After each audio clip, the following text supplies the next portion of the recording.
mereka sedang. Lalu ayat 5, mereka bilang apa? Hukum Musa bilang orang seperti ini harus lempar batu. Betul? Mereka kutip hukum Musa. Kenapa mereka bilang hukum Musa? Karena kalau Tuhan Yesus membebaskan dia dengan tidak perlu dilempar batu, artinya mereka bisa lihat bahwa Tuhan Yesus sudah meniadakan hukum Musa. Dan kalau dia dilempar batu, mereka bilang apa? Dia katanya kasih. Katanya kasih. Tapi kalau Tuhan Yesus lempar batu, kasih. Kalau nggak lempar batu, melanggar hukum Musa. Jadi mereka menjebak Tuhan Yesus dari sudut pandangan hukum Musa. Karena hukum Musa bilang, orang yang berzinah harus dilempari batu. Nah, kita ke Ulangan 22 ayat 21. Kalau ada orang kedapatan di rumah bapaknya, dan kedapatan dia berzinah, dia harus dilempari batu. Ini di Ulangan. Ini diberikan kepada siapa? Musa. Ini diberikan kepada Musa. Jadi apa yang terjadi berikutnya? Yohanes 8. Yohanes bilang apa? Mereka bilang mereka buat ini untuk menuduh Tuhan Yesus bahwa Tuhan Yesus sudah meniadakan hukum Musa. Karena kita tahu orang-orang Israel dulu kan bukan main, seakan-akan lebih penting Musa daripada God Jehovah di surga, betul? Lebih penting Musa daripada pencipta semesta alam. Ingat? Oh, Musa, kita Musa. Saya nggak tahu siapa ini, gitu. Di Yohanes 9. Jadi mereka sangat besar membesarkan Musa. Jadi kalau Tuhan Yesus tolak Musa, ini nabi palsu. Tapi Musa punya hukum itu diberikan Tuhan Yesus. Itu Tuhan Yesus punya hukum. Dan sementara itu mereka menuduh Tuhan Yesus melanggar hukumnya. Tentu saja mereka nggak bisa temukan itu. Karena Tuhan Yesus nggak pernah melanggar hukumnya sendiri. Dan sementara mereka mau menuduh Tuhan Yesus, dengan mudah-mudahan bisa menjebak Tuhan Yesus dengan jawaban yang mereka ingin untuk dengar, Tuhan Yesus jongkok dan dengan jarinya tulis di tanah. Seakan-akan dia tidak mendengar. Sekarang pertanyaannya, apa kira-kira yang Tuhan Yesus tulis di tanah? Oke. Kita lihat di Ministry of Healing, Tuhan Yesus melihat situasinya. Dengan gemetar, dengan penuh rasa malu, wanita ini sedang dituduh orang-orang ini. Oleh orang-orang yang wajah batu semua. Nggak ada kemurahan dan kepedulian kepada wanita ini. Okay? Tuhan Yesus punya spirit, okay, yang penuh dengan kemurnian, bisa lihat betapa jijiknya apa yang sedang terjadi di sini. Jijik rohani. Dan Tuhan Yesus nggak menunjukkan tanda bahwa dia mendengar pertanyaannya, dia tunduk lagi, kan? Dia tunduk dan dia tulis di debu. Ini seperti yang tadi kita baca di ayat 6, kan? Jadi Tuhan Yesus tulis tanah. Nah, apa yang dia tulis di tanah? Mengenai orang yang melacurkan diri sesuai dengan hukum Musa harus lempar batu. Matius 5 ayat 20 dikatakan, kecuali kamu punya righteousness, kecuali kamu punya glory, kecuali kamu punya penurutan hukum, lebih dari penurutan orang-orang Farisi. Nah, ini orang-orang Farisi yang sedang menuduh. Lalu dikatakan, kecuali kamu punya penurutan hukum lebih dari orang Farisi, dan kita baca tadi kan, kecuali kamu punya penurutan sempurna, perfect, complete, fulfill, the end. Karena orang Farisi punya enggak. Kecuali kamu punya penurutan hukum lebih dari orang Farisi, kamu enggak akan masuk surga. Artinya kalau saya seperti orang Farisi, sangat setia menurut hukum, hilang saya. Tahu kenapa? Karena mereka punya kesetiaan itu akan terbongkar di sini. Okay? Mereka bilang mereka nggak pernah berdosanya, akan terbongkar di sini.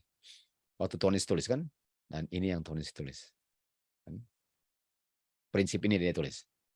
Dia bilang, dia nggak bilang ini, tapi ini prinsip yang ditulis. Kamu pernah dengar dulu, kamu jangan berzinah. Ini prinsipnya. Oke, ini wanita berzinah harus lempar batu. 10 hukum bilang apa? Ini kan 10 hukum. Jangan berzina. Ini 10 hukum bilang. Nah, ini yang orang Farisi bilang mereka menurut hukum. Kita nggak pernah berzina. Paling kurang kita nggak pernah kedapatan berzina lah ya. Lalu Tuhan Yesus bilang apa? Oke, itu righteousness. Oke, orang Farisi punya righteousness, mereka bilang nggak pernah berzina. Dan oke, memang nggak pernah kedapatan juga. Oke. Lalu Tuhan Yesus bilang apa? Barang siapa melihat kepada seorang wanita dan sudah menginginkannya, sudah berzina dalam hatinya. Oke. Kecuali kamu punya righteousness, kecuali kamu punya penurutan hukum melebihi orang Farisi yang sedang menuduh wanita berzina, kamu pun nggak akan masuk kerajaan surga. Dan Tuhan Yesus tulis prinsip ini. Artinya yang Tuhan tulis apa? Hukum Musa. Tuhan Yesus tulis di tanah hukum Musa. Yang banyak orang di akhir zaman sudah pakukan di kayu salib, betul? Artinya setelah kayu salib, boleh dong kita berzina dalam otak, betul? Yang penting jangan tidur dengan wanita itu. Bagaimana? Apakah itu orang-orang di akhir zaman bilang hukum Musa sudah dipakukan? Boleh dong saya berzina, yang penting nggak ada yang tahu. Cuma di otak kok. Boleh dong berzina dengan lihat-lihat gambar aja, betul? Yang penting wanitanya nggak ada. Kamu nggak pernah bisa lihat saya dengan wanita kan? Iya, tapi Tuhan lihat wanitanya di otak kamu. Bagaimana? Atau pria. Artinya, kalau kamu nggak berzina di otak kamu satu kali pun, barulah kamu punya penurutan hukum fulfill, perfect, complete, the end. Kamulah yang masuk surga. Inilah prinsip yang ditulis di tanah. Jadi orang Farisi waktu mereka bilang, ayo, apakah dia perlu lempar batu? Musa bilang loh, Musa bilang, oke. Kalau Musa bilang, mari saya tulis apa yang Musa bilang. Prinsip Musa, saya tulis prinsip Musa. Kalau kamu melihat dan menginginkan, apa yang terjadi? Dan dengan tidak sabar, akan Tuhan Yesus punya seakan-akan nggak mau perhatikan, dan seakan-akan nggak peduli dengan tuduhan-tuduhan itu. Kan? Tiba-tiba mereka punya mata melihat Tuhan Yesus yang sedang menulis di tanah. Dan waktu mereka melihat ke tanah di mana Tuhan Yesus punya jari sedang mengukir tulisan-tulisan, langsung berdiam dirilah suara yang bukan main ributnya. Di situ Tuhan Yesus menulis. Mereka punya pelanggaran hukum yang Tuhan Yesus bisa baca di dalam hati mereka, di dalam seluruh kehidupan mereka. Hukum Musa. Hukum Tuhan Yesus melalui Musa. Dan dia bangkit, dan dia lihat. Setelah dia tulis itu, setelah dia tulis perincian dosa yang diungkapkan pada Musa, yang menjelaskan 10 hukum. Dia bilang, oke, dia yang kamu, kalau ada yang nggak ada berdosa di sini, silahkan lempar batu. Silahkan lempar batu. Oh, dia tulis lagi. Katakan, Tuhan Yesus tidak meniadakan hukum Musa. Tuhan Yesus tidak meniadakan hukum Musa. Nah, kenapa hukum Musa itu bisa membuat Tuhan Yesus dibunuh? Karena paling kurang orang Roma mempercayakan orang Yahudi memberi hak untuk melakukan hukum Musa. Jadi orang Yahudi bisa tuduh dia berdosa, lalu bawa ke pengadilan Roma, lalu mereka yang menjalankan penghakiman. Artinya, kalau Tuhan Yesus bilang, saya sudah tiadakan hukum Musa, mereka bisa bilang, sedangkan Roma aja percayakan kita hukum Musa. Dan kamu tidak, artinya kamu sudah berontak terhadap hukum Musa dan berontak terhadap Roma. Sekarang kita bisa gunakan kamu, Roma, untuk menyingkirkan kamu. Tapi nggak pernah bisa. Jadi waktu Tuhan Yesus tidak meniadakan hukum Musa, Tuhan Yesus malahan menjelaskan hukum Musa. Tuhan Yesus malahan fulfill 10 hukum dengan memberikan perincian 10 hukum melalui hukum Musa. Artinya hukum Musa itu fungsinya untuk menjelaskan 10 hukum yang orang berdosa sudah tidak mengerti lagi, khususnya di akhir zaman, di saat Tuhan Yesus sudah mau datang di awan-awan. Penuduh-penuduh ditaklukkan di tempat semua. Langsung sekarang kelihatan jubah-jubah yang kelihatannya kudus semua. Langsung kotor. Mereka berdiri, dihakimi, kedapatan bersalah, telah melanggar hukum. Di hadapan kemurnian yang abadi. Dengan gemetar, dipenuhi dengan dosa yang nampaknya tersembunyi dari orang, tapi bukan di hadapan Tuhan, yang sudah terbuka. Mereka tunduk, dan mereka mulai berpergian satu dengan yang lain.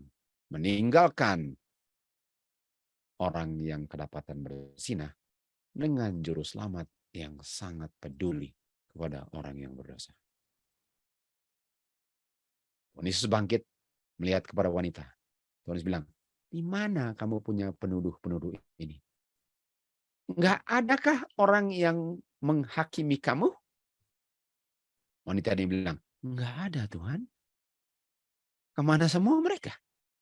Tuhan Yesus bilang kepada dia, saya juga tidak menuduh kamu berdosa. Hah? Bukankah dia berdosa? Kok Tuhan Yesus tidak menuduh dia berdosa? Itu artinya Tuhan Yesus bilang apa? Saya sudah membaca isi hati kamu melalui roh. Kamu sudah mengakuinya dan bertobat. Sayalah yang pikul dosa kamu di kayu salib. Dengan catatan, jangan berdosa lagi. Apakah hukum Musa ini berani kita mau pakukan di kayu salib? Kalau dengan hukum Musa inilah saya bisa tahu apa itu dosa, sehingga saya nggak lakukan supaya saya tidak berdosa. Artinya orang-orang yang meniadakan hukum Musa adalah orang-orang yang nggak mau tahu bahwa mereka berdosa, sehingga mereka bisa bebas berdosa dan berpikir bahwa mereka tidak berdosa. Merekalah sadar atau nggak sadar yang memakukan 10 hukum Musa di kayu salib. Matius 9. Tuhan Yesus melewati tempat itu dan dilihat seorang yang namanya Matthew. Matt. Duduk di tempat pemungutan cukainya. Lalu Tuhan Yesus bilang kepada dia, ikut aku. Matthew bangkit dan mengikuti Tuhan Yesus. Dan tibalah waktunya, waktu Tuhan Yesus sedang makan di rumah, banyak orang-orang pemungut cukai dan orang-orang berdosa datang dan duduk bersama-sama Tuhan Yesus dan murid-muridnya. 11 orang Farisi melihat itu. Mereka bilang kepada murid-muridnya, kenapa ini guru ini duduk dengan orang berdosa? Kenapa guru ini duduk dengan orang berdosa? Boleh dikatakan, kenapa guru ini nggak lempari batu itu wanita berzina, betul? Kenapa guru ini nggak bilang, kapok kamu, penuh dengan kusta? Ini yang orang Farisi bilang. Dan kalau mereka sadar, mereka lah yang harus kapok dengan dosa mereka, betul? Mereka lah yang harus kapok dengan persinahan mereka. Mereka lah yang harus kapok dengan semua kebejatan mereka. Sementara mereka sedang menghakimi orang lain, dosa-dosa yang mereka sendiri lakukan, tapi nampaknya nggak ngerti dan bisa dijelaskan oleh hukum Musa. Artinya, mereka gede-gedein hukum Musa, mereka sendiri nggak ngerti hukum Musa. Jadi boleh dikatakan, mereka memakukan hukum Musa, padahal nggak ada yang dipakukan. Ini pun sebelum kayu salib. Lalu Tuhan Yesus bilang apa? Tuhan Yesus mendengar itu, dia bilang kepada mereka, dia yang nggak sakit, ya nggak perlu seorang yang memulihkan dia dari sakitnya kan? Tapi dia yang sakit membutuhkan orang yang bisa memulihkan dari sakitnya. Itu sebabnya saya duduk dengan mereka. Kamu nampaknya nggak sakit, makanya kamu nggak duduk dengan saya.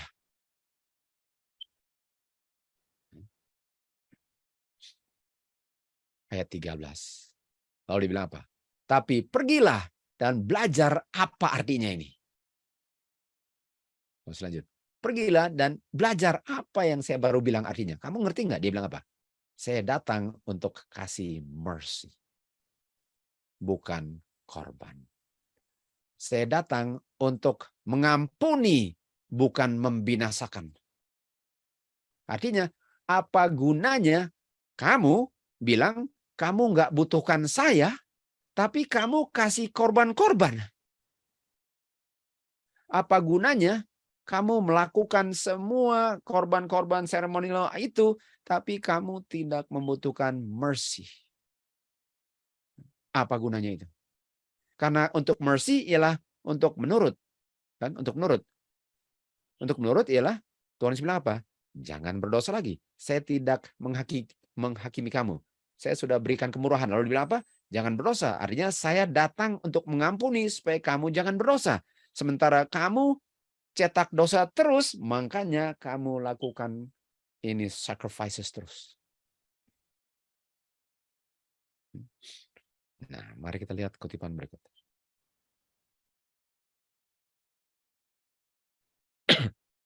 Oke, kita mau agak lama di sini. Karena umat Tuhan selalu melanggar 10 hukum,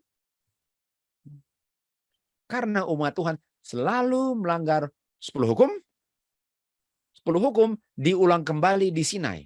Tunggu. Coba kita renungkan dulu. Kalau mereka melanggar 10 hukum, kenapa mau diberikan lagi kalau selalu mereka langgar? Kalau saya kasih air, lalu airnya dibuang, kenapa mau kasih air lagi? Kalau saya salaman tangan, lalu dipukul tangan saya, kenapa mau salam lagi? Kalau mereka melanggar 10 hukum, kenapa mau kasih 10 hukum lagi? Tapi Tuhan Yesus bilang tadi kepada wanita kan, karena saya ada mercy, jadi waktu kamu berdosa, karena kamu berdosa, dia bilang apa? Saya mau mengampuni kamu, tapi jangan berdosa lagi. Yohanes 8:11. Jadi wanita yang kedapatan, bersinah. Pas dituduh, Tuhan bilang apa? Saya nggak mau tuduh dia, saya mau ambil dosa dia. Kalau dia mau mengakuinya. Jadi Tuhan Yesus datang untuk mengambil dosa dengan catatan orang itu mengakuinya, lalu apa? Jangan berdosa lagi. Semua orang Roma 3:23 sudah berdosa. Tuhan Yesus datang ini untuk bilang, oke, kalau kamu mengakui, berikan kepada saya, dan saya akan berikan kuasa kepada kamu untuk tidak berdosa lagi. Itu sebabnya Tuhan Yesus datang. Orang Farisi nampaknya tidak mengerti itu. Jadi karena umat Tuhan melanggar terus, hukum Tuhan diulang kembali, artinya untuk jangan berdosa lagi. Sekali lagi, hukum Tuhan dilanggar terus, itu sebabnya diberikan lagi hukum Tuhan untuk jangan dilanggar lagi. Nah, mari kita kembali ke cerita orang-orang Farisi tadi. Mari kita kembali ke cerita orang Farisi. Ini kan di sini dikatakan wanita ini kedapatan berzina, artinya dia melanggar hukum. Dia melanggar hukum. Lalu dibilang kasih tunjuk hukum Musa kan? Orang-orang Yahudi bilang, hukum Musa bilang. Padahal orang Yahudi nggak ngerti nampaknya apa hukum Musa. Kalaupun mereka mengerti, mereka nggak tahu bahwa Tuhan Yesus bukan main author daripada hukum Musanya. Jadi mereka mau jebak author daripada hukum Musanya. Ya. Artinya di sini wanita ini melanggar 10 hukum. Wanita ini melanggar 10 hukum. Dan waktu dia melanggar 10 hukum, Tuhan Yesus bilang apa? Tuhan Yesus kasih tunjuk ini kan. Kamu melanggar 10 hukum, lalu Tuhan Yesus kasih jelas. Supaya kamu jangan melanggar lagi. Jangan, ayat 28, jangan melanggar dalam pikiran kamu. Jadi walaupun saya tidak melakukan ayat 27, 10 hukum, bisa saja saya sedang melanggar ayat 28. Betul? Jadi orang Farisi boleh dikatakan, mereka bilang mereka tidak melanggar 10 hukum, sementara mereka sedang melanggar prinsip 10 hukum di ayat 28. Jadi bilanglah ini berlaku bagi wanita. Oke, kamu memang kedapatan berzina. Artinya kedapatan itu memang sedang melakukan perzinahan. Tapi waktu Tuhan Yesus bilang, jangan berdosa lagi. Ya. Waktu Tuhan Yesus bilang, jangan berdosa lagi. Dia bilang apa? Jangan melanggar 10 hukum lagi. Karena kamu sudah lebih mengerti lagi bahwa perzinahan itu sebenarnya bukan hanya tidur dengan orang lain, tapi di dalam pikiran pun kamu jangan berdosa lagi. Supaya kamu jangan dituduh lagi. Supaya kamu nggak dituduh lagi, kamu sudah tahu apa itu perzinahan. Itu sebabnya penting untuk diberikan 10 hukum, supaya saya nggak datang dan dituduh dan mau dilempari batu lagi. Karena saya melanggar dari sudut pandangan prinsip-prinsip 10 hukumnya. Nah, berdasarkan itu, kita kembali ke kutipan tadi. Okay. Karena umat Tuhan melanggar 10 hukum, hukum Tuhan diulang lagi, tapi dikasih apa? Prinsip-prinsip hukum Musa. Betul? Dengan pelanggaran diberikan 10 hukum, lalu Kristus berikan kepada Musa prinsip-prinsip yang akan menuntun kehidupan umat Tuhan setiap hari. Artinya, jangan bersinah. Dan waktu jangan bersinah diulang di Sinai, Tuhan Yesus berikan kepada Musa, make sure mereka mengerti. Jangan bersinah artinya jangan bersinah dalam pikiran kamu. Itu hukum Musa. Dan ini yang diberikan kepada Musa namanya statutes. Statutes. Yang diberikan kepada Musa adalah statutes.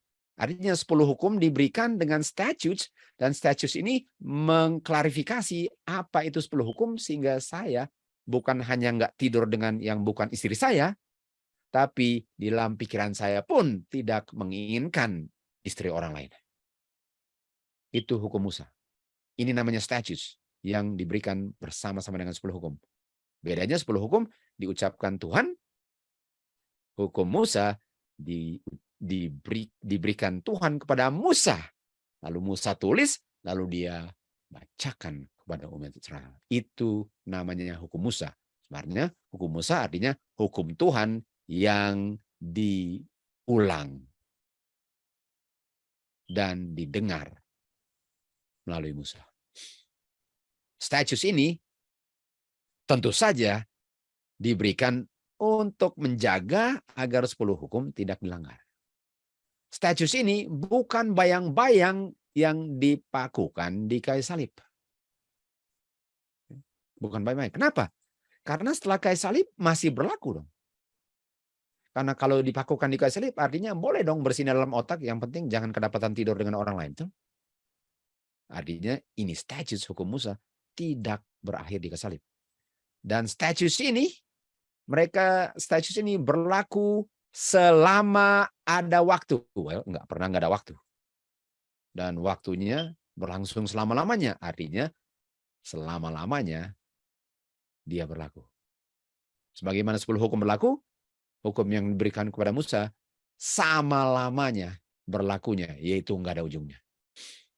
Dan statutes hukum Musa, okay, yang diberikan supaya orang tidak melanggar 10 hukum yang nampaknya mereka nggak ngerti, mereka memberi power akan 10 hukum, dan 10 hukum pun memberi power kepadanya karena mereka kerjasama. Karena dengan statutes, 10 hukum nggak dilanggar. Dengan 10 hukum, statutes itu benar-benar menjelaskannya. Dan ini dia. Ini statutes hukum Musa. Mereka dengan jelas dan dengan sangat spesifik menjelaskan 10 hukum. Bukan kata tadi kita baca bahwa bersinah 10 hukum dijelaskan oleh hukum Musa. Itu artinya dalam otak kamu bersinah. Jadi hukum Musa nggak pernah bisa ditiadakan selama-lamanya. Sekali lagi, hukum Bapa. Hukum Bapa di dalam Kristus yang diberikan kepada Musa, ditulis oleh Musa, dibacakan oleh Musa, itu hukum Bapa, Jehovah God. Kapan bisa ditiadakan apa yang asalnya dari Bapa? Nggak pernah bisa. Okay? Jangan lupa, statutes ini untuk jaga 10 hukum. Mari kita lihat kutipan berikut. Bapa memberikan sangat jelas, ini diulang lagi ya. Bapa memberikan sangat jelas, clear dengan definitely, kan? Definite ini kan sama kan di atas ini. pengetahuan akan kehendaknya kepada Israel, khususnya dalam precepts India. Ini preceptnya. Menunjukkan tugas manusia kepada Bapa dan tugas manusia kepada satu dan yang lain. Kalau kita tahu itu kutipan itu, kita punya hubungan dengan Bapa dengan satu dan yang lain itu bisa dibina waktu kita assemble dalam feast. Worship kepada Bapa sangat clearly defined. Artinya kita nggak bisa salah siapa yang kita perlu worship dan bagaimana kita worshipnya. Lalu dibilang apa?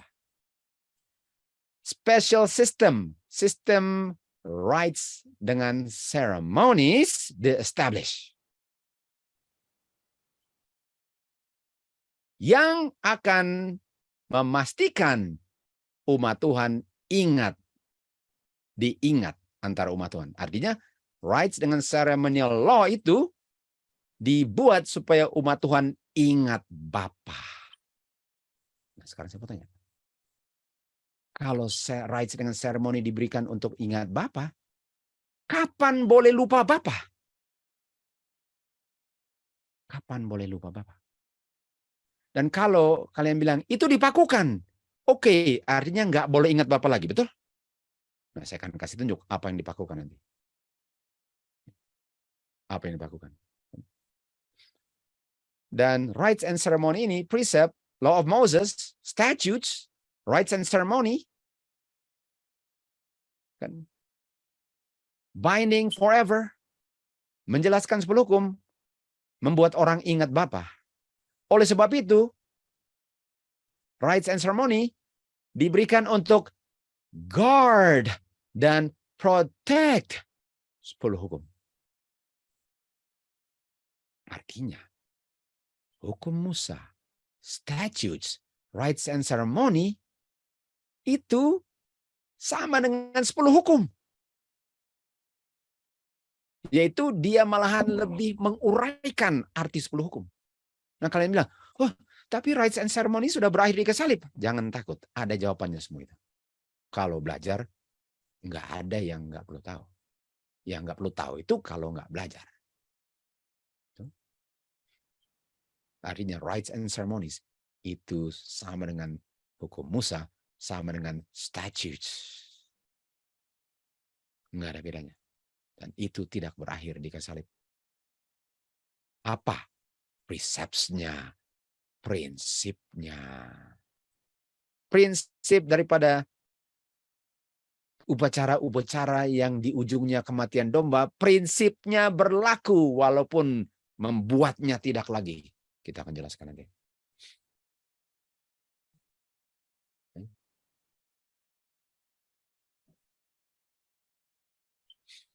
Umat Tuhan yang umat pilihannya sangat diberkati dengan 2 macam sistem hukum. Ada 2 macam sistem hukum. Umat Tuhan diberikan 2 macam sistem hukum. Yang satu namanya moral, yang satu namanya ceremonial. Yang satu menunjuk kepada ingatnya Bapa yang menciptakan bumi, ingat kan? 10 hukum. Yang berlaku selama-lamanya. Yang satu lagi diberikan karena melanggar 10 hukum. Tunggu, tadi dibilang apa? Law of Moses, statutes, ceremonies diberikan karena melanggar hukum. Untuk menjaga hukum, 10 hukum untuk tidak dilanggar. Jadi ini untuk membuat orang ingat, tapi yang mengingatkan hari Sabat perlu diingat apa? Ceremonial, rites, statutes, dengan Law of Moses, itu yang membuat saya ingat untuk ingat hari Sabat. Yang satu lagi, yang seremonial, kita akan baca ya. Yang seremonial ini diberikan karena pelanggaran daripada 10 hukum. Karena melanggar 10 hukum diberikan. Lalu, ini dia. Sini ya, kita lihat sini. Penurutan ya, jadi harus ada penurutan. Tapi penurutan yang mana ini? Penurutan kepada yang mana kalau saya melakukan sacrifices dan offering, jadi kalau saya menurut membuat korban-korban dan persembahan yang adalah ceremonial and rites, kalau saya menurut dan melakukannya yang menunjukkan kepada kayu salib, artinya waktu saya perlu menurut ceremonial law, bukankah hukum Tuhan harus diobey? Hukum Tuhan harus diobey. Dikatakan, kalau kamu obey, kamu hidup. Kamu langgar, kamu mati. Artinya kalau saya tidak mau bikin rites and ceremony sebelum kayu salib, saya melanggar 10 hukum. Karena itu rites dengan ceremony adalah upacara yang menjelaskan karakter 10 hukum. Karakter 10 hukum. Kita akan baca terus. Masing-masing jelas dan beda satu dengan lain. Sejak penciptaan, hukum moral, ini dia. Sejak penciptaan, 10 hukum adalah mengambil tempat yang sangat penting dalam rencana manusia diciptakan. Artinya tentu saja, 10 hukum itu penting, karena 10 hukum itulah yang kalau tidak dilanggar, orang itu hidupnya tanpa akhirnya. Artinya 10 hukum itu diberikan untuk orang hidup, karena kalau melanggar mati. Dan kalau menurut hidup. Dan dari mana saya tahu dia menurut? Ada 10 hukum. Artinya 10 hukum itu, the commandment was ordained to life. Roma 7:10 kalau salah kan. Jadi hukum itu diberikan untuk kehidupan. Dan kalau saya menurut, saya apa? Hidup. Jadi rites dengan ceremony, sacrificial offering itu, waktu saya lakukan, itu artinya saya mengerti 10 hukum. Contoh, siapa yang mengerti 10 hukum? Abel atau Kain? Abel. Dari mana saya tahu Abel mengerti 10 hukum?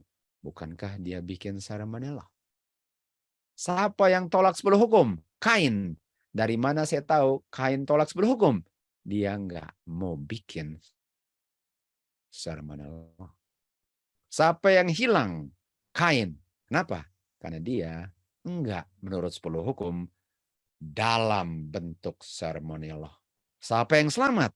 Abel. Kenapa? Karena dia menurut 10 hukum dengan melakukan ceremonial law. Ceremonial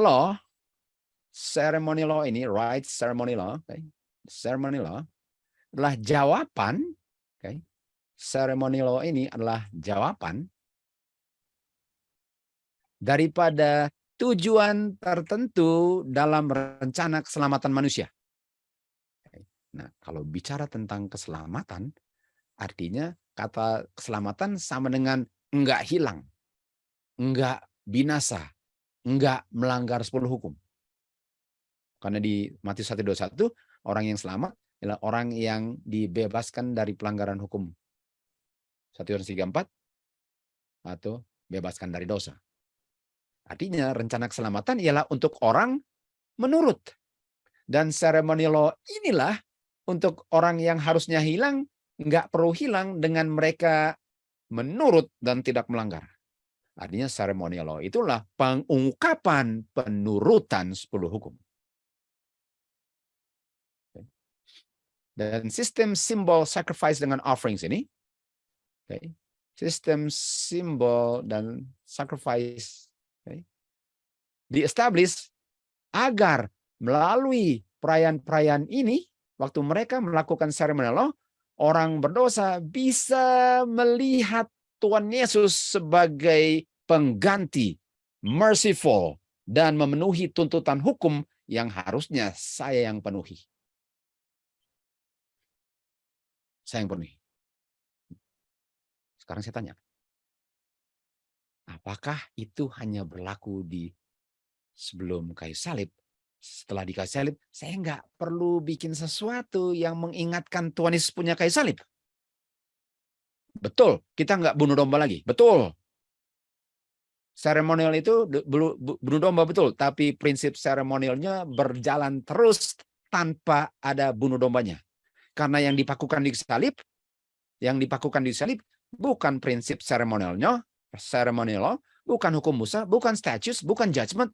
Yang dipakukan cuma kematian toh. Kata kematian, kata dosa, cuma itu yang dipakukan. Ceremonial law-nya jalan terus tanpa menjalankan ceremonial law dalam bentuk sesuatu yang mengingatkan kematian Tuhan Yesus tanpa ada kematian. Ceremonial law ini dibuat supaya saya bisa menghargai Tuhan Yesus punya kematian. Sebelum kayu salib dan setelah kayu salib. Jadi sekali lagi, ceremonial law itu dilakukan, tapi prinsip yang penting. Karena prinsipnya masih dijalankan setelah kayu salib. Walaupun acara susunan yang sangat detail itu nggak dilakukan lagi. Tapi prinsipnya ceremonial law masih berlaku.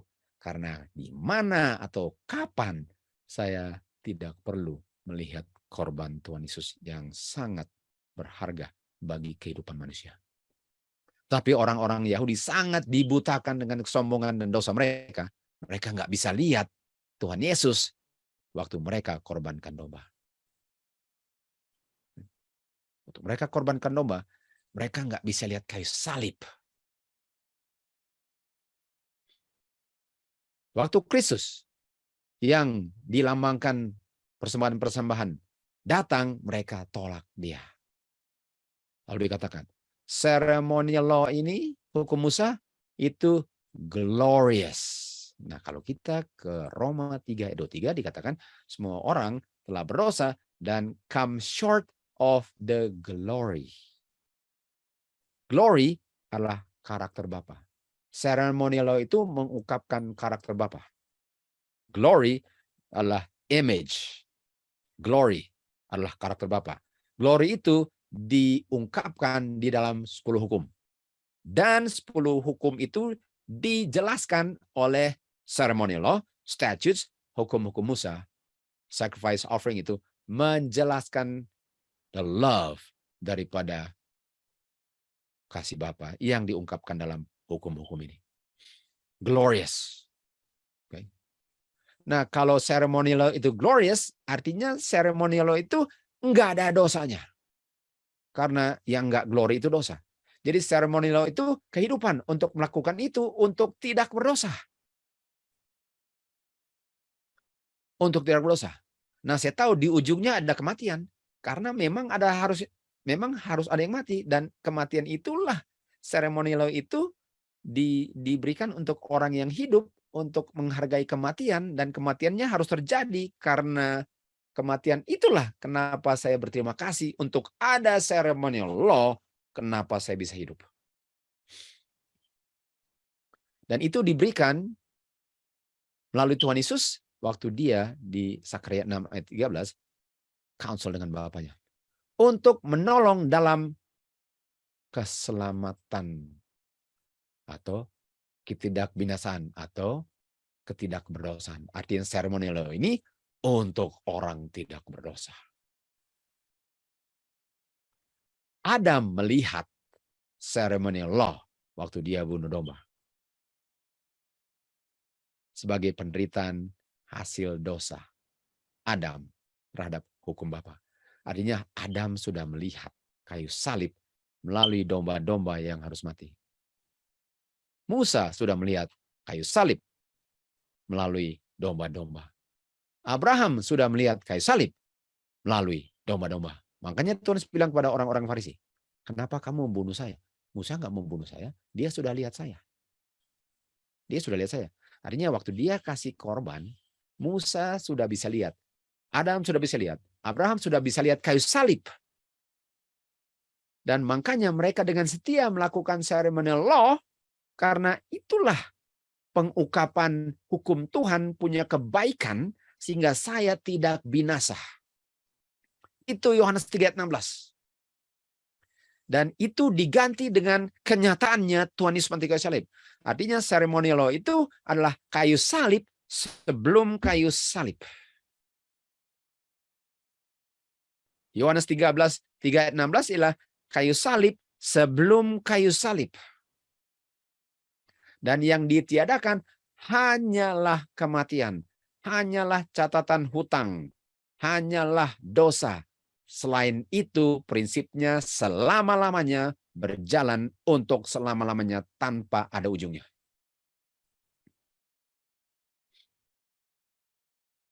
Kristus memikul dosa untuk orang-orang yang sudah jatuh dalam dosa. Dan dia menerima tuduhan dosa yang harusnya dituduh terhadap yang melanggar hukum Tuhan. Kristus berdiri menjadi kepala daripada manusia. Dia menerima kepada dirinya, mengambil kepada dirinya dosa-dosa dunia. Di dalam kedangingan manusia yang diturunkan setelah Adam, dia taklukkan dosa.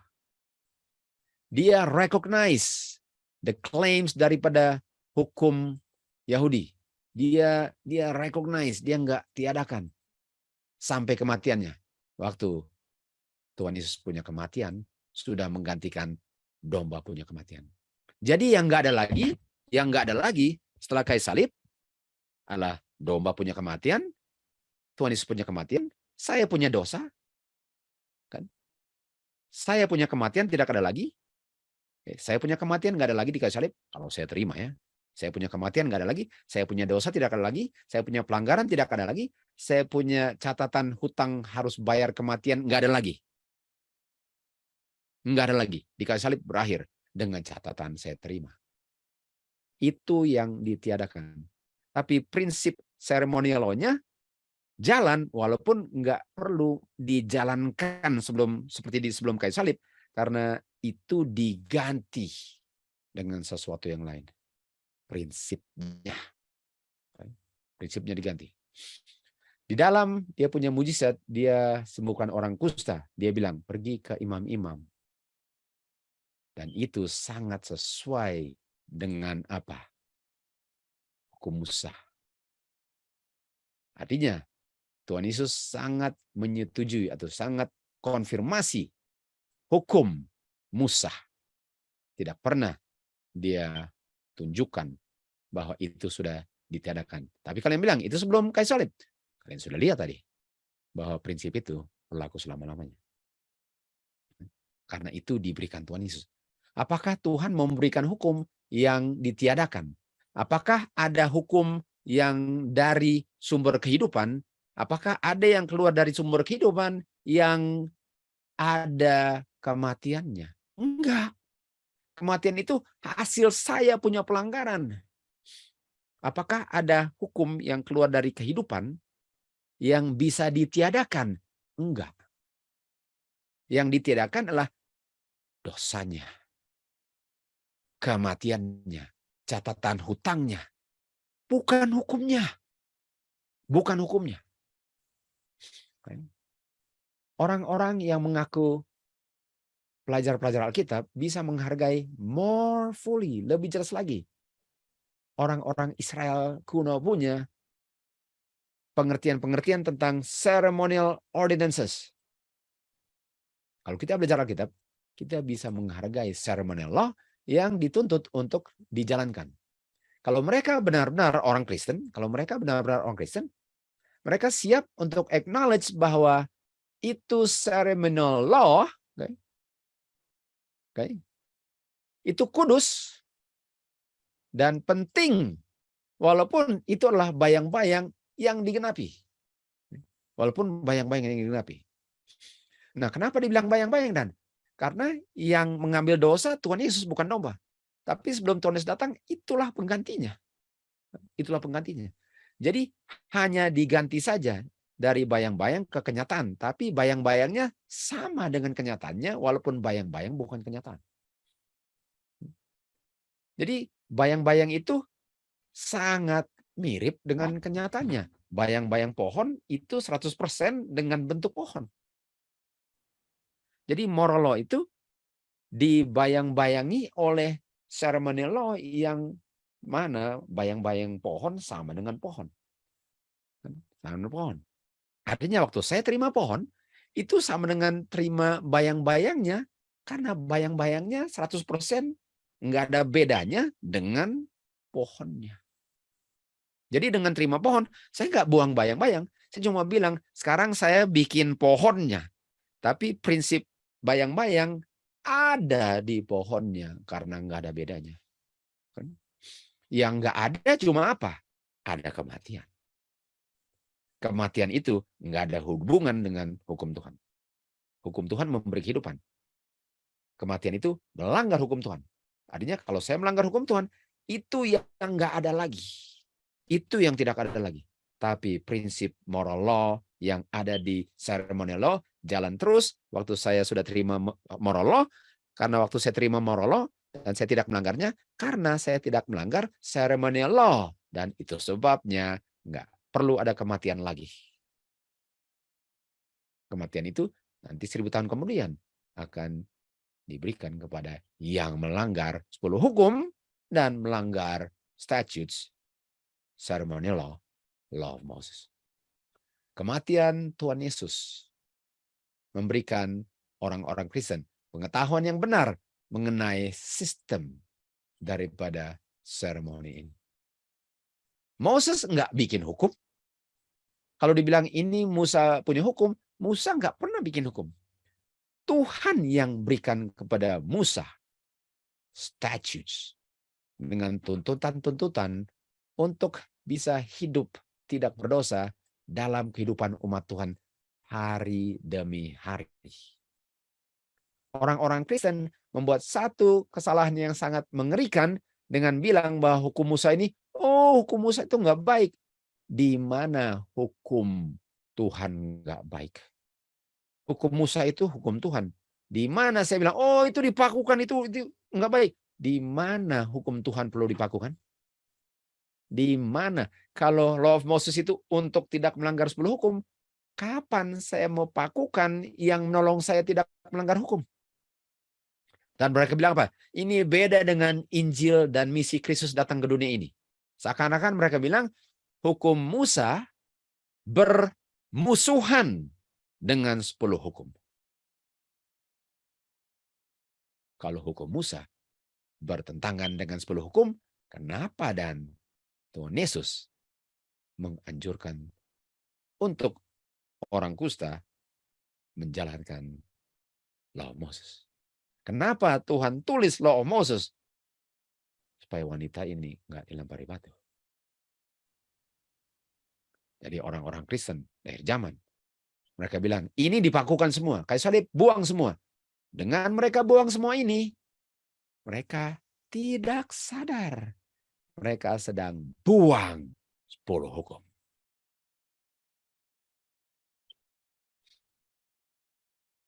Kita mau buka sampai terus sebentar ya. Lalu kita akan lanjut lagi.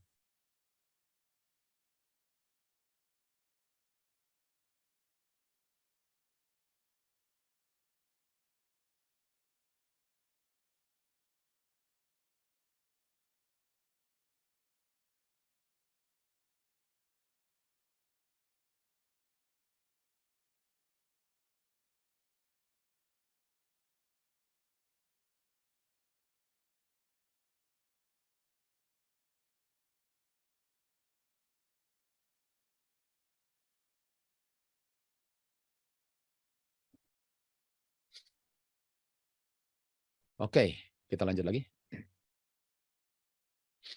Lukas 18 ayat 18. Ada seorang pemimpin yang bertanya, guru yang baik, apa yang dilakukan untuk mewarisi kehidupan kekal? Apa yang harus lakukan untuk mewarisi kehidupan kekal? Nah, cerita ini ada di Matius 19. 16, datanglah seorang pada dia bilang, guru yang baik. Hal baik yang apa yang saya harus lakukan untuk memiliki kehidupan kekal. Nah, di Kejadian 15 ayat 7 kan Tuhan Yesus bilang kepada Abraham, saya yang bawa kamu keluar dari Ur atau Babylon kuno untuk memberikan tanah ini untuk diwarisi. Artinya ini certain ruler ini, rich young ruler kita kenal, dia bilang apa yang saya harus lakukan supaya saya bisa tinggal di tanah perjanjian selama-lamanya. Kita tahu yang dijanjikan kepada Abraham adalah tanah setelah 1000 tahun. Bukan tanah di Palestina sekarang. Oke? Kita semua tahu itu. Ibrani 11. Dan dia bilang, bagaimana supaya saya dapat kehidupan kekal dan tinggal di tanah selama-lamanya. Ini kan, 17:7 bilang, ini covenant ini adalah perjanjian kekal untuk menerima tempat tinggal yang kekal, yang diwarisi. Artinya, untuk dapat perjanjian yang kekal, harus menurut Injil yang kekal, supaya bisa tinggal di tanah perjanjian yang kekal, itu hanya bisa dinikmati kalau kehidupannya kekal. Ini yang diinginkan oleh rich young ruler. Oke. Lalu dibilang di sini, apa caranya untuk memperoleh kehidupan kekal? Hasil terima Injil kekal dan memenuhi covenant kekal dan tinggal di tanah selama-lamanya dengan kekal. Ulangan 4:1 dibilang, caranya gimana? Oh Israel, dengarlah statutes, hukum Musa, dengan judgment, hukum Musa. Lakukanlah supaya kamu bisa hidup selama-lamanya. Artinya, orang kaya ini, certain ruler ini, ruler artinya tahu hukum ya.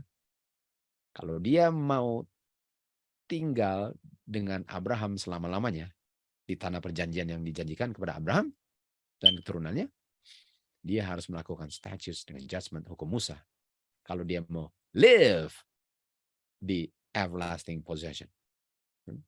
Lalu, artinya harus menurut hukum dan make sure jangan langgar hukum Musa seperti orang-orang Farisi. Itu kalau mau mewarisi kehidupan kekal. Lalu Tuhan selanjut. Pelihara hukum katanya. Kalau kamu mau pelihara hukum, pelihara hukum dengan hukum Musa kan, betul? Pelihara hukum dengan hukum Musa. Jadi kalau bilang pelihara hukum itu sama dengan statute dengan judgment. Kan? Statute dengan judgment. Artinya make sure kamu bikin ceremonial law. Make sure kamu bikin rites and ceremony dan melihat ini Tuhan Yesus. Ini nanti saya yang dipakukan di salib. Itu yang kamu perlu lihat, betul? Inilah 10 hukum, inilah fulfillment of law. Kalau kamu mau menjadi perfect, kalau kamu mau menjadi complete, kalau kamu mau the end of the law, kalau kamu mau fulfill hukum, make sure kamu bikin 10 hukum dengan tidak melanggar hukum Musa supaya kamu jangan kedapatan seperti orang Farisi yang come short of the glory of God. Tentu saja ini semua dengan kuasa Roh Kudus, okay? Karena di Yohanes 14 ayat 15 katakan, kalau kamu mengasihi, kita tahu kasih adalah buah roh, Galatia 5:2. Kalau kamu memiliki roh, kalau kamu terima, kita tahu love. Love adalah apa? Love adalah hukum Tuhan. Tuhan bilang kan, berdasarkan kasihlah, kasih Bapa, kasih sesama. Itulah hukum Tuhan yang the greatest kan. Artinya hukum Tuhan itu hanya great, hanya fulfill, hanya complete, hanya the end. Kalau kamu memiliki buah roh, yaitu love. Dan kalau kamu memiliki itu, pelihara hukumku. Baru kamu memiliki apa? Kehidupan kekal. 1 Korintus 13:1. Semua yang saya lakukan, bicara seperti malaikat, nggak ada fulfill. Dan kita tahu hanya Tuhan Yesus yang bisa buat itu dan dia berikan itu kepada saya. Dengan catatan, saya mengakui dosa, tidak mau melakukan lagi, Tuhan berikan dengan kuasa Tuhan. Tuhan menolong saya dengan melalui kuasanya untuk tidak melayani daging. Kalau kamu nggak ada charity, cuma tong kosong bunyi nyaring. Kalau kamu nggak ada charity, nggak ada gunanya nubuatan-nubuatan kamu. Kalau kamu nggak ada charity, nggak ada gunanya walaupun kamu kasih orang makan, kasih ini, kasih itu, nggak ada gunanya. Kalau kamu tidak fulfill the law, nggak ada bedanya kamu dengan orang Farisi. Walaupun nggak pernah kedapatan tidur dengan orang lain, tapi bukan main di dalam otak kamu penuh dengan sampah. Kalau nggak memiliki roh Kristus yang hanya bisa menolong kamu untuk hidup sempurna seperti Tuhan Yesus hidup sempurna. Lalu Roma 13:10 bilang apa? Love adalah fulfilling of the law. Lihat kan? Makanya waktu Tuhan Yesus datang Tuhan Yesus bilang di Yohanes 3 ayat 16, apa dia bilang? For God so love. Dan love-nya diungkapkan dalam anaknya. Dan anaknya hidup, tidak pernah berdosa. Dan itulah love Bapa. Itulah 10 hukum. Tuhan Yesuslah yang fulfill the law sampai dia punya hukum-hukum Musa. Tidak ada satu jot atau iota pun Tuhan Yesus pernah langgar. Tidak pernah. Lalu Tuhan Yesus bilang, dia bilang kepada Tuhan Yesus, which? Yang mana? Yang mana? Dia bilang, yang hukum yang mana katanya kan? Jadi dia bilang, peliharalah hukum. Make sure ada love. Make sure kamu memiliki the end of law. Make sure jangan kayak orang-orang Farisi. Tapi exceed, melebihi orang Farisi. Dia bilang, yang mana Tuhan? Yang mana guru? Yang mana? Hukum yang mana? Dia bilang, yang mana? Hukum yang mana? Terus bilang apa? Jangan bunuh. Hukum. Jangan berzina. Jangan mencuri. Jangan bicara yang bohong tentang orang lain. Jangan bilang yang enggak terjadi, lalu kamu bilang itu terjadi. Saksi dusta. Hormati bapak dan ibumu. Lalu kamu akan mengasihi sesama sebagaimana engkau mengasihi dirimu. Lalu ayat 19, ayat 20 dia bilang, oh semua saya sudah bikin. Tunggu. Maksudnya semua sudah bikin. Saya sudah bikin semuanya. Saya sudah bikin semuanya. Sama dengan orang Farisi kan. Karena sudah bikin semuanya, mantap sekali kan. Lemparin batu orang ini, betul? Saya sudah bikin semuanya. Lalu Tuhan bilang apa? Kalau kamu mau menjadi perfect. Jadi Tuhan bilang, oke, kamu sudah bikin semuanya. Oke, kamu sudah tidak berzina. Kamu sudah tidak berzina dalam otak nggak?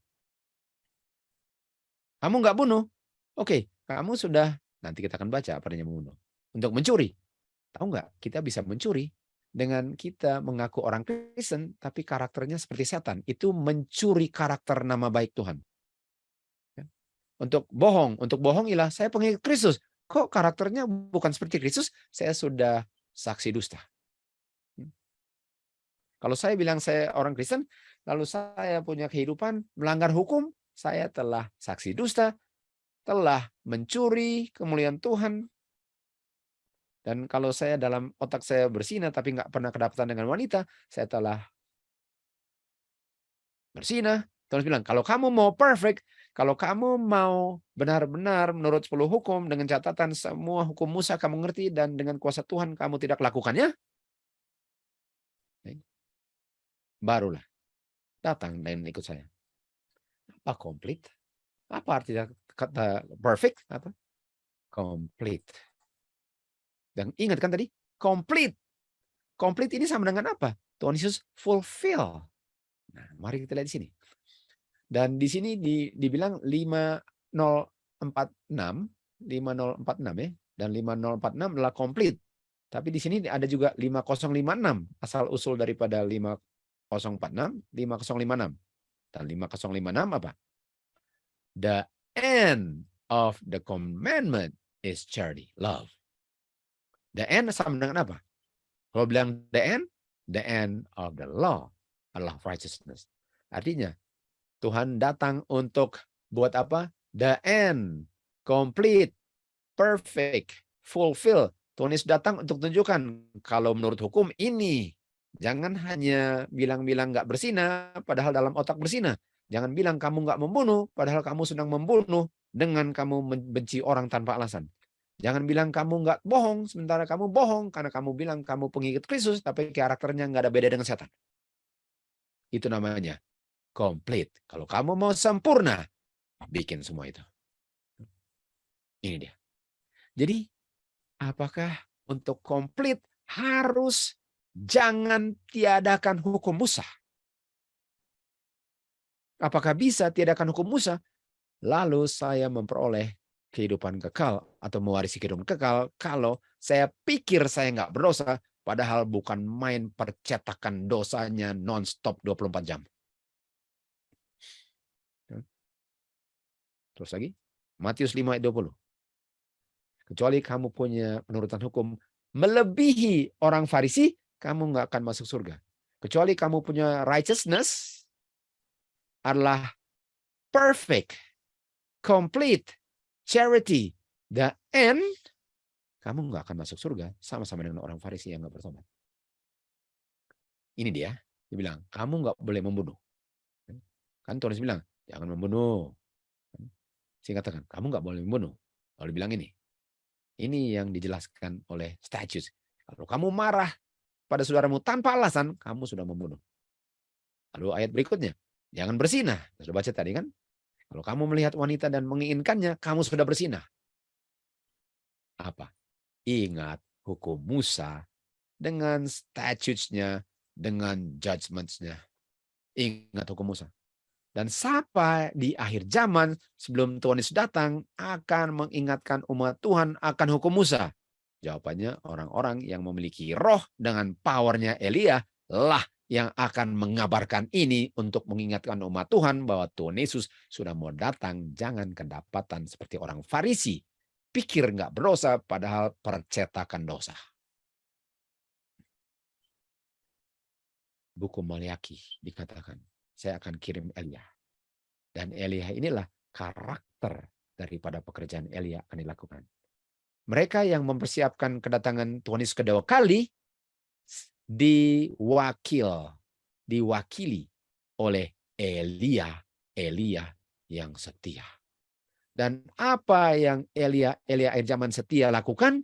Mereka bilang apa? Ingat hukum Musa. Jangan berdosa. Ingat hukum Musa.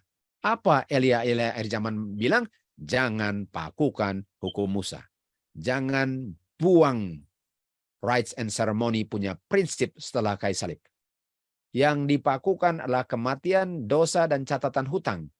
Rites and ceremony-nya walaupun tidak dilakukan, tapi dilakukan dalam bentuk yang lain prinsipnya. Jangan dipakukan itu. Karena tadi dikatakan bahwa statutes, ceremony law itu tidak pernah berakhir. Itu untuk menjaga supaya umat Tuhan tidak melanggar 10 hukum. Dan inilah pekabaran Elia untuk mengingatkan umat Tuhan untuk jangan injak-injak 10 hukum dengan membuang hukum apa Jehovah God yang diberikan melalui Musa. Tuhan Yesus sudah datang. Imamat 23 ayat 1. Jehovah God melalui Tuhan Yesus bicara kepada Musa. Artinya kalau bicara kepada Musa, yang Musa bicarakan adalah hukum Musa. Musa bilang apa? Inilah feast Jehovah God. Ini adalah Jehovah God punya feast. Dan yang pertama, ayat 3 dibilang apa? Hari Sabat, hari ke-7 itu feast pertama. Orang-orang yang berbakti hari Sabat di akhir zaman nggak tahu bahwa hari Sabat itu feast. Lalu bilang feast sudah dipakukan, sementara mereka merayakan hari Sabat. Apa bedanya dengan orang Yahudi? Melakukan ceremonial law, tapi tolak Tuhan Yesus. Apa gunanya berbakti hari Sabat, tapi tolak 10 hukum?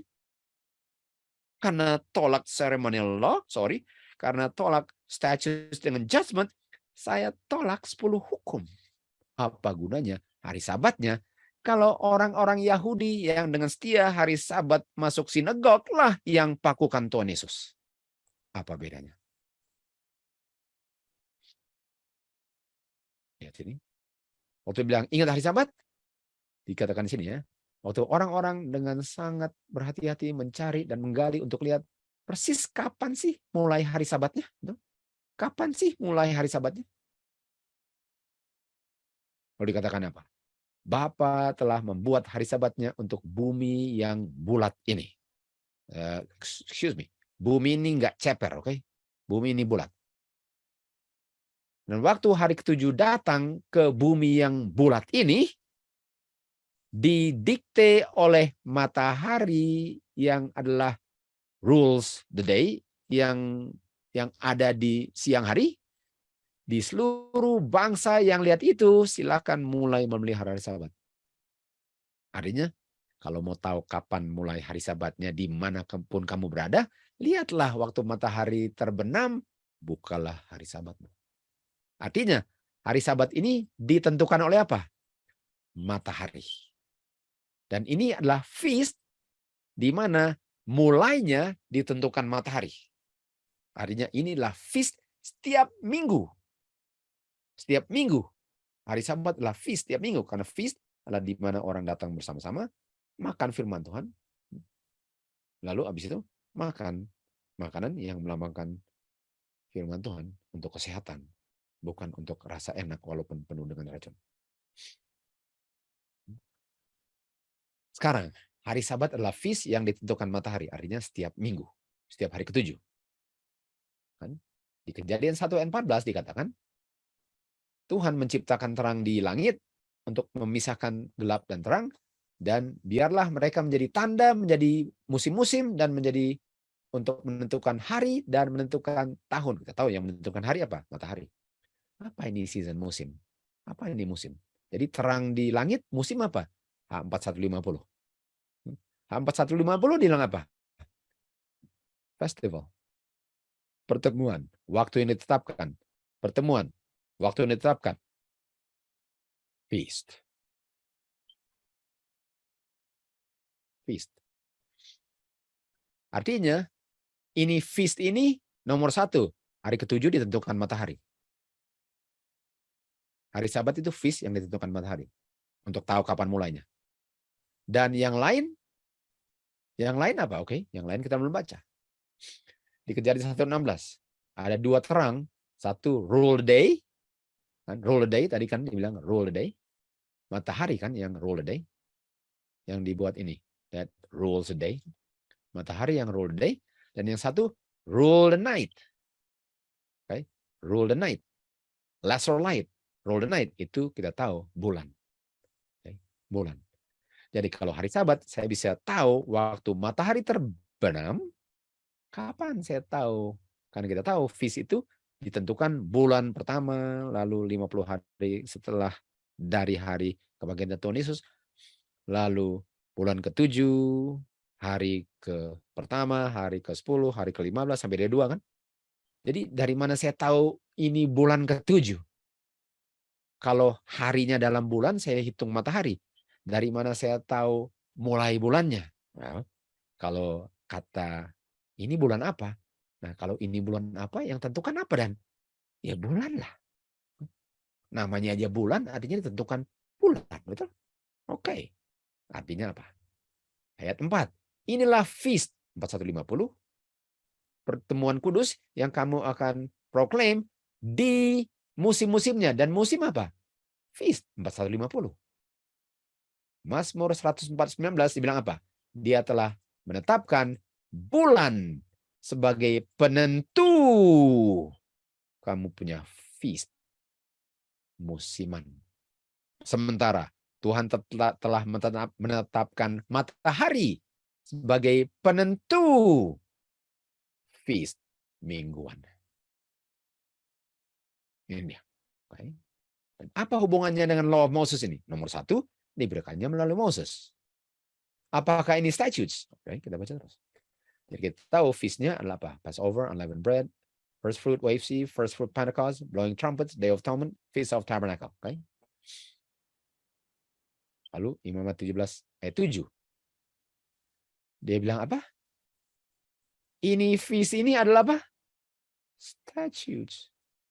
Berapa lama statutes-nya? Forever. 23:14. Ini semua adalah statutes. Berapa lama? Forever. Ayat 21. Ini adalah statutes. Berapa lama? Forever. Ayat 31. Ini adalah statutes. Berapa lama? Forever. Inilah statutes nomor 1. Berapa lama? Forever. Okay. Artinya, di dunia baru, apakah kita masih melakukan feast yang ditentukan bulan? Nah, orang bilang, nggak ada bulan lagi. Iya, itu di kota Bapa. Tolong belajar Alkitab dulu, please. Kota Bapa. Buktinya Enoh pergi ke bumi yang ada 7 bulan. Jadi kalau kalian bilang nggak ada bulan lagi, jawabannya nggak ada bulan. Bagaimana nggak ada bulan? Kalau Enoh kunjungi bumi yang ada 7 bulannya dan nggak ada dosa di sana. nggak ada bulan, nggak ada matahari itu di kota Bapa, karena Bapa lah terangnya. Tapi kalau kita pergi dari tempat itu dan kita ke bumi masing-masing, ada bulan, ada matahari, karena kita masih merayakan feast selama-lama-lama-lamanya. Ulang lagi. Karena umat Tuhan melanggar sebuah hukum diulang dan diberikanlah kepada Musa apa? Statutes.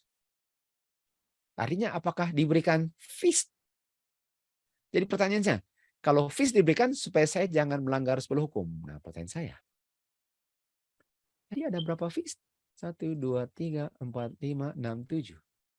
Lalu sebelum 7 feast-nya ada apa? Ada feast hari ke-7. Pertama dibilang hari ke-7, lalu habis itu saya mau kasih 7 feast. Tunggu.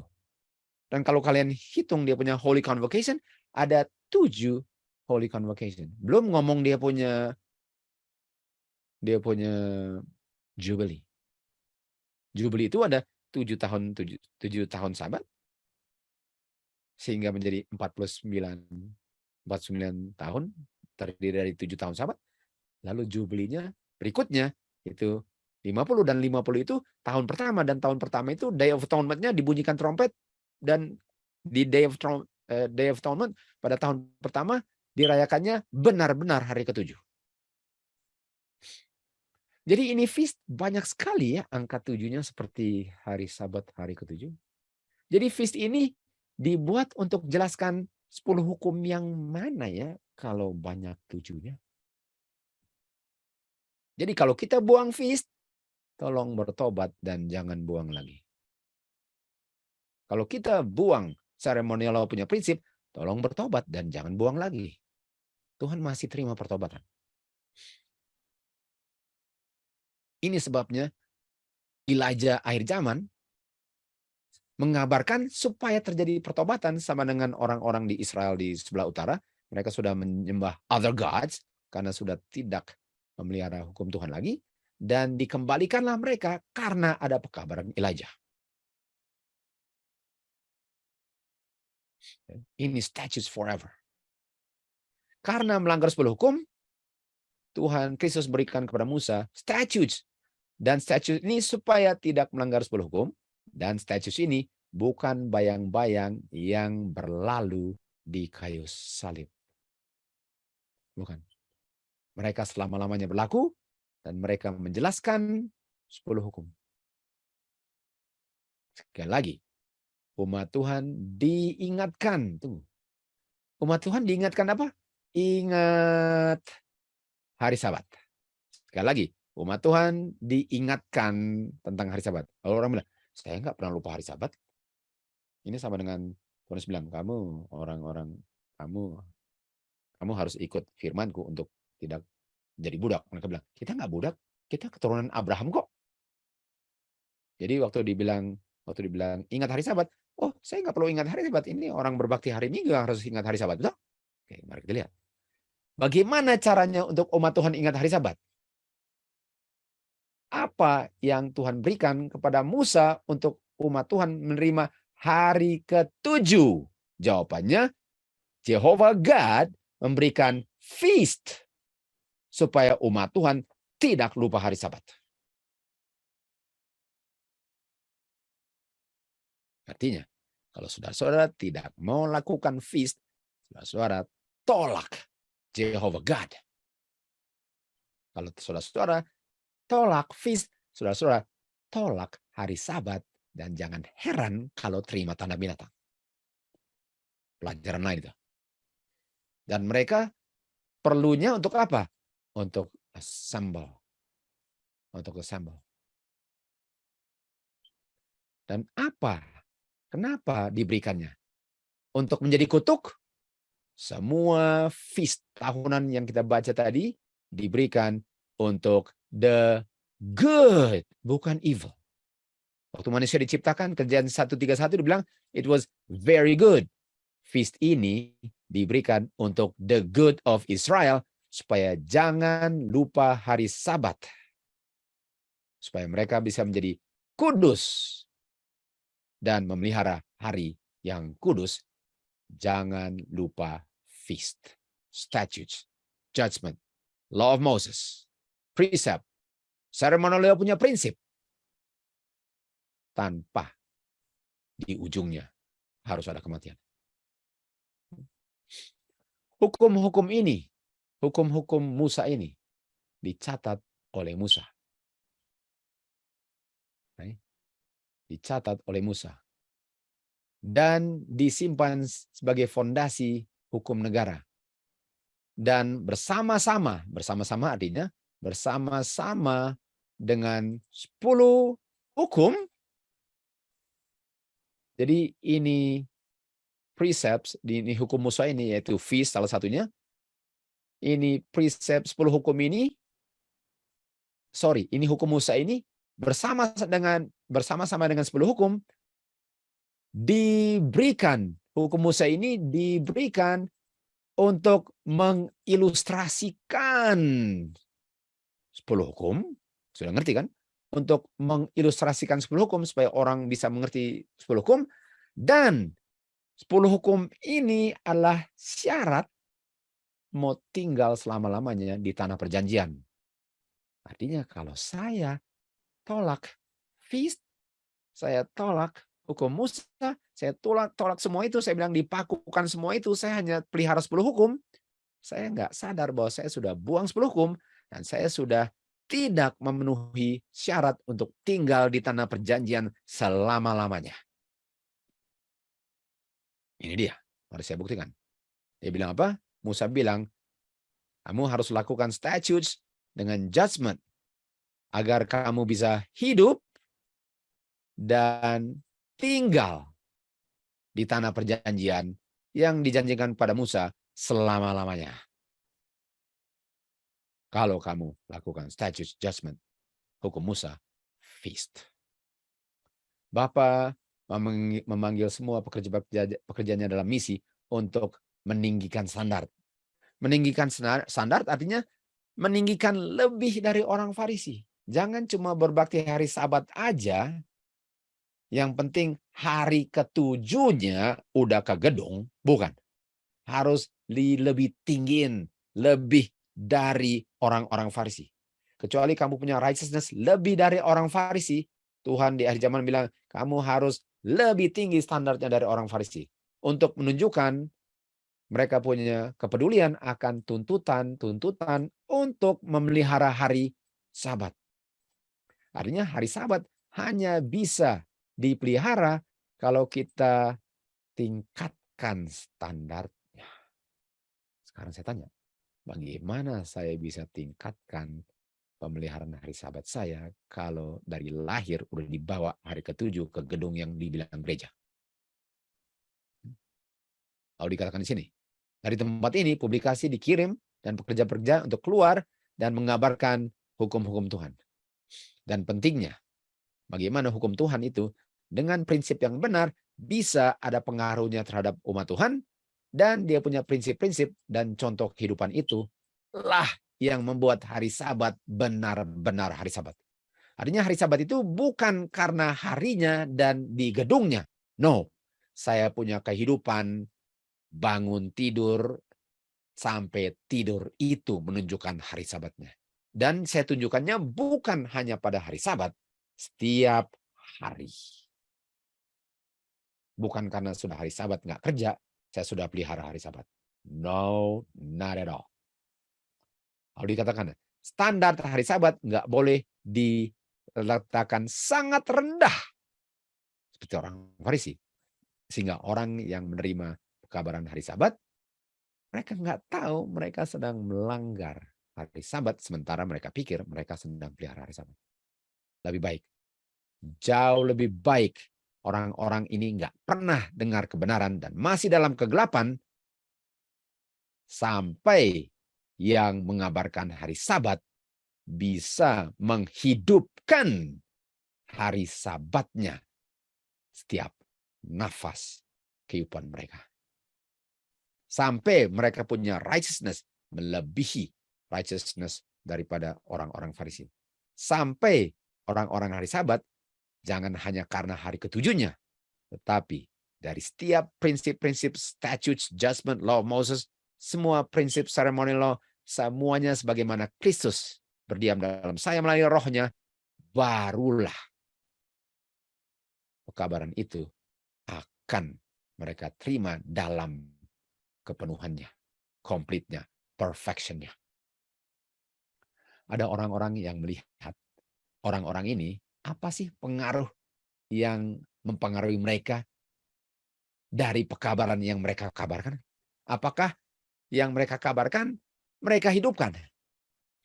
Orang-orang dunia lebih bijaksana dari anak-anak umat Tuhan di akhir zaman. Sementara kita menuntut mereka memelihara hari Sabat, mereka lihat. Mereka lihat. Yang mereka lihat ini, apakah dalam kehidupan hari-hari mereka hidupkan prinsip yang mereka bilang hari Sabat ini? Mereka mempelajari kehidupan dan karakter daripada orang-orang yang bilang harus pelihara hari Sabat. Untuk mempelajari apakah kehidupan mereka harmonis dengan apa yang mereka kabarkan. Dan mereka punya pendapat didikte dari pengamatan mereka, dan itulah yang akan menentukan mereka mau terima pekabaran ini atau tidak. Ini dia. Artinya kalau kita punya hari Sabat cuma yang penting hari ketujuh, nggak ada gunanya orang terima hari Sabat pekabaran kita kalau kita sendiri sedang menginjak-injaknya. Karena orang umat Tuhan nggak ngerti prinsip hukum Tuhan, mereka buang statutes, judgment, law of Moses, sehingga mereka nggak tahu mereka sedang berdosa di hari Sabat.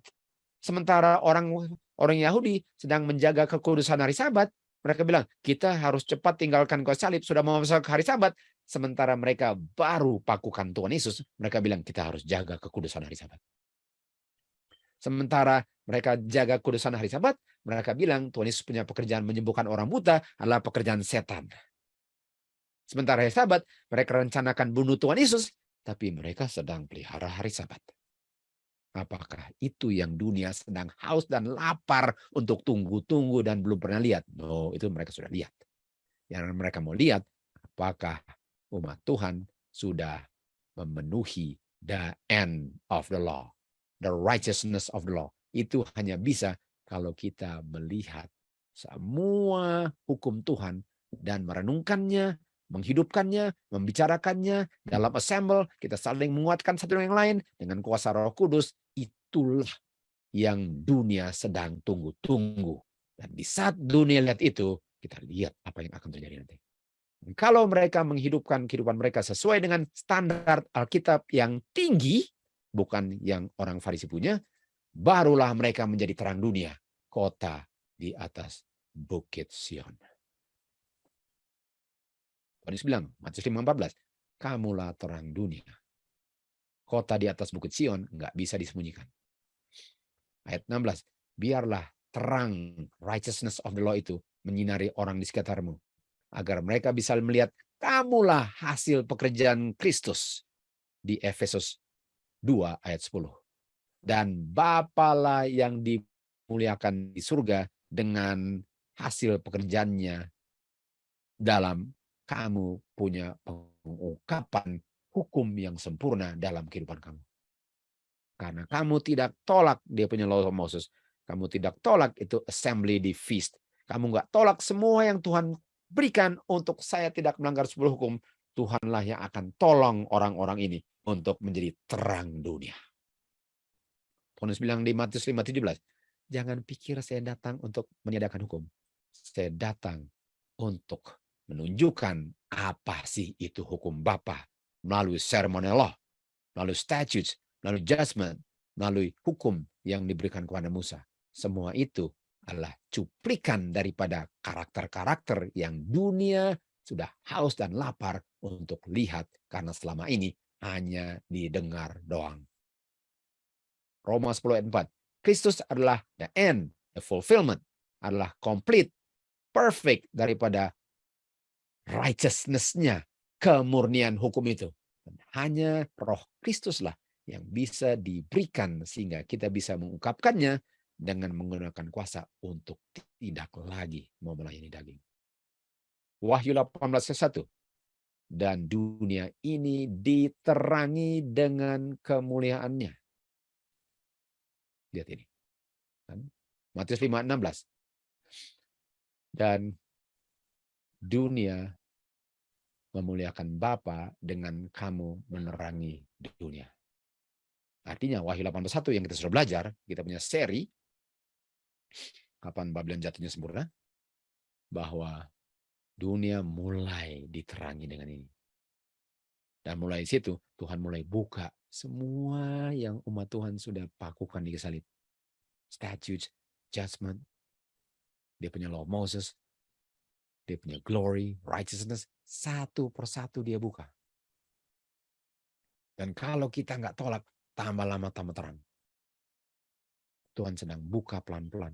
Karena kita tahu ini adalah terang yang akan swell untuk menjadi loud cry of the third angel.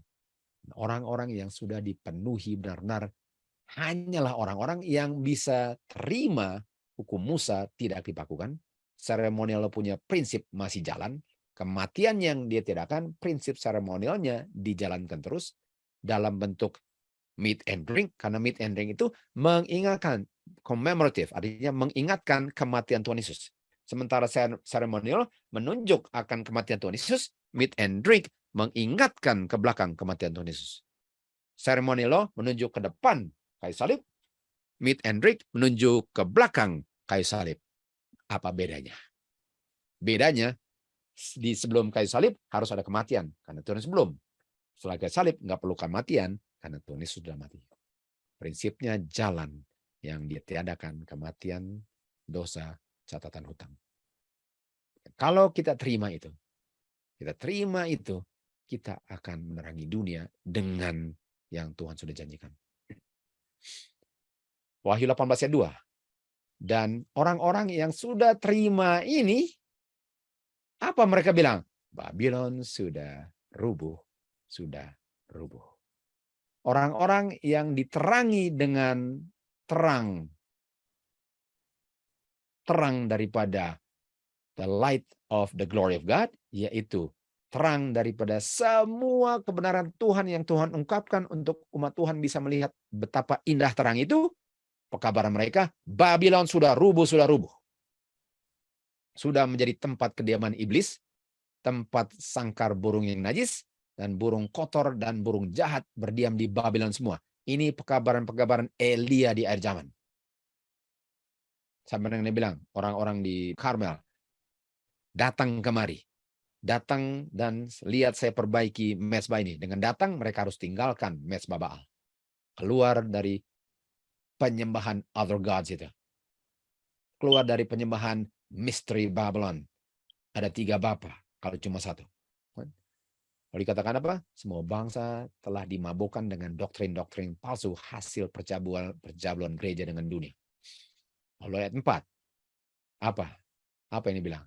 Keluarlah umat Tuhan. Ini dikatakan oleh orang-orang yang mengerti Law of Moses. Yang mengerti feast itu untuk kita tidak berdosa. Dan Tuhanlah yang akan bekerja. Bukan usaha manusia untuk tinggalkan dosa. Tuhan melalui rohnya lah yang akan bekerja. Bagian saya adalah lihat kebenaran, terima, dan dengan kuasa Tuhan hidupkan. Tuhan yang merubah, bukan manusia. Itu urusan Tuhan. Yang penting kita tahu benar, kita lakukan. Keluarlah umat Tuhan dari Babylon. Lalu waktu panggilan keluar umat Tuhan dari Babylon, apa berikutnya? Saya melihat Tuhan ada orang-orang yang tidak melihat. Lihat, mereka nggak melihat hari Sabat kan? Kenapa? Karena hari Sabatnya dikabarkan cuma harinya. Mereka nggak melihat hari Sabat, oleh sebab itu mereka tidak pelihara hari Sabat.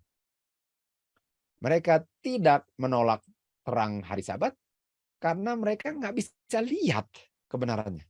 Jadi nggak bisa bilang tolak kalau yang mereka dengar nggak lengkap, betul?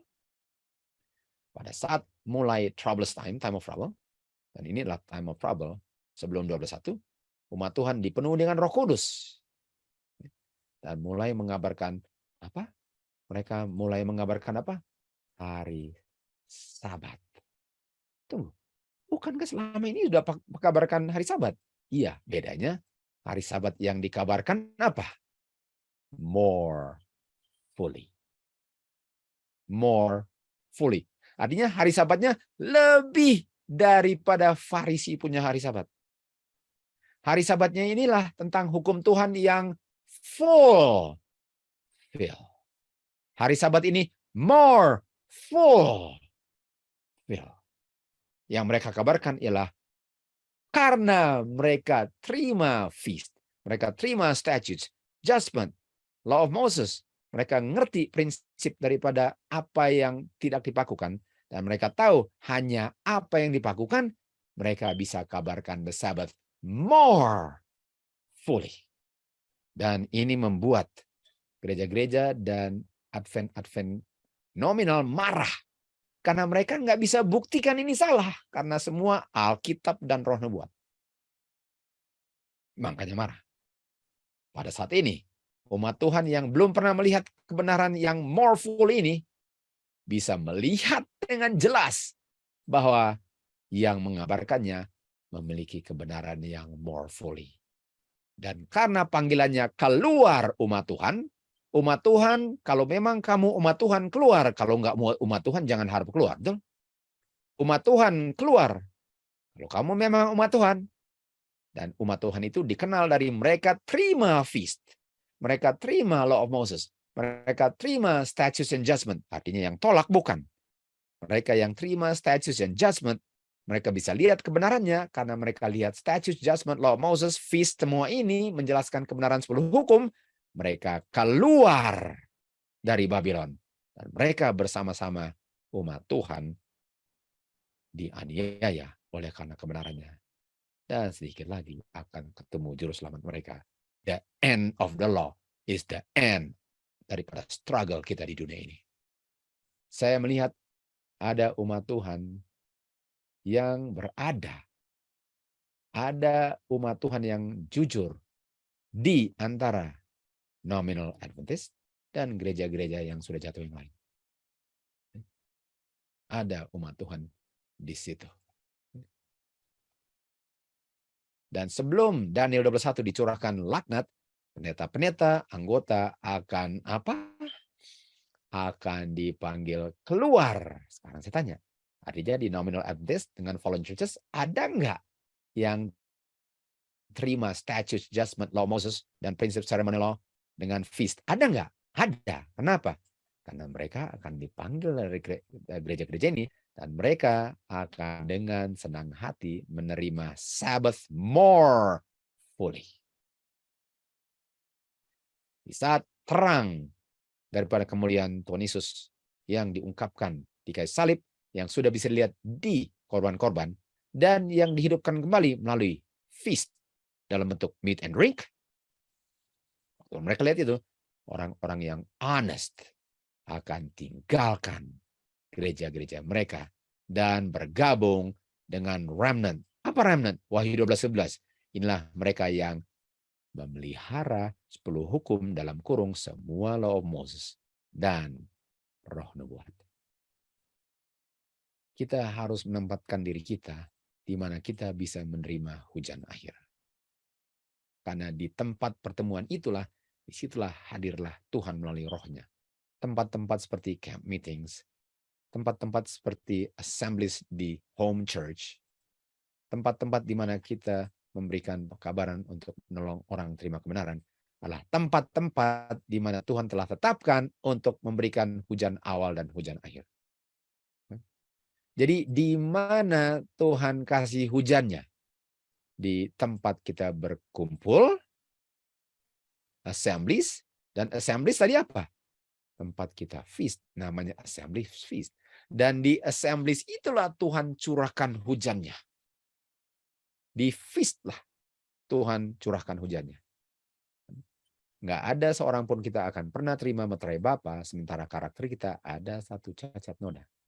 Artinya kalau kita melanggar 10 hukum, karena kita nggak tahu law Moses, nggak bisa dimeteraikan.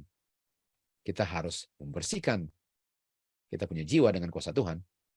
Barulah lateran dicurahkan sebagaimana dicurahkan di hari Pentecost. Dan lateran dicurahkan di mana? di assemblies, di mana kita berkumpul sama-sama. Dan berkumpul sama-sama namanya apa? Feast. Apa yang terjadi di Pentecost? Di hari Pentecost, mereka satu tempat, assemble. Satu main. Kenapa? Karena doktrinnya sama semua. Jadi pertanyaan saya, apakah Pentecost setelah Kais Salib? Iya. Mereka masih berkumpul setelah Kais Salib. Di feast. Masih. Dan tiba-tiba ada suara dari surga seperti angin memenuhi rumah di mana mereka berdiam. Dan mereka dipenuhi dengan Roh Kudus. Mereka semua dipenuhi dengan Roh Kudus. Kenapa? Karena mereka sedang assemble pada waktunya. Dan kita tahu assemble itu memperkuat hubungan kita dengan Bapa, dengan satu yang lain. Dan kalau hubungan Bapa, 4 hukum pertama. Hubungan satu lain 6 hukum terakhir. Itu 10 hukum. Ini semua sangat penting untuk keselamatan kita. Ini sedang penggenapan nubuatan. Saudara, nubuatan sedang digenapi. Kalau kita sadar. Dan apa yang terjadi waktu mereka dipenuhi dengan Roh Kudus? Apa yang terjadi waktu mereka dipenuhi dengan Roh Kudus? Mereka, Tuhan menambahkan kepada gereja setiap hari hasil orang-orang berkumpul. Nah, kalau ditambahkan, apa artinya ditambahkan? Ditambahkan artinya tempat di mana mereka asalnya berkurang dan tempat murid-murid bertambah. Kan? Kalau di sana 10, di sini 10, sekarang di sini 11, di sana 9. Di sini 12, di sana 8. Di sini 13, di sana 7. Artinya, setelah umat Tuhan gather together, assemble together, feast together, mengerti law Moses, memelihara statutes and judgment, Kudus dicurahkan menjadi fill. Mereka menjadi full hukum Tuhan. Tuhan datang untuk fulfill. Mereka sudah dipenuhi dengan Roh Kudus karena mereka sudah melakukan perintah Tuhan dan Tuhanlah yang bekerja dalam mereka. Barulah pekabaran come out of my people didengar dan keluarlah orang dari di mana mereka nggak bisa lihat kebenaran Tuhan dan bertambahlah gereja yang hidup Kristus dan semua yang keluar adalah orang-orang yang selamat. Hanya orang yang selamat adalah orang yang bisa bergabung dengan gereja Kristus. Dan gereja Kristus adalah gereja yang memelihara 10 hukum. Dengan dia punya status yang judgment. Yang memelihara 10 hukum dengan testimony of Jesus Christ. Inilah gereja yang diselamatkan. Terhadap gereja inilah naga marah.